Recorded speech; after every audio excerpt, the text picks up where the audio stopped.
शेतकऱ्यांना कर्जमाफीची गरज काय असं म्हणणाऱ्या मंत्री महोदयांच्या बुद्धीची मला कीव येते आहे।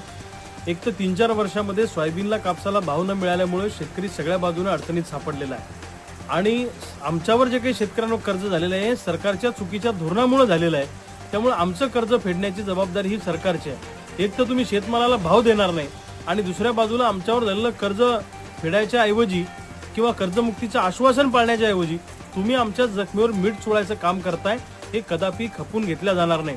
जर शेतकऱ्यांना कर्जमाफीची काय गरज आहे असं तुम्ही म्हणत असाल तर तुमच्यासारख्या आमदारा खासदारांना मंत्र्याला पगाराची काय गरज आहे, किंबहुना तुम्हाला आमदारकी खासदारकी किंवा मंत्रिपदाची काय गरज आहे असं विचारण्याची वेळ आम्हा शेतकऱ्यांवर आलेली आहे। भीक नको पण पुत्रावर अशी करायची वेळ म्हणायची वेळ आमच्यावर आणू नका। मदत करता येत नसेल तर किमान आमच्या जखमीवर मीठ चोळायचा तरी प्रयत्न करू नका। सरकारच्या छातीवर बसून कर्जमुक्ती घेतल्याशिवाय आम्ही थांबणार नाही, हा महाराष्ट्रातल्या शेतकऱ्यांचा निर्धार आहे।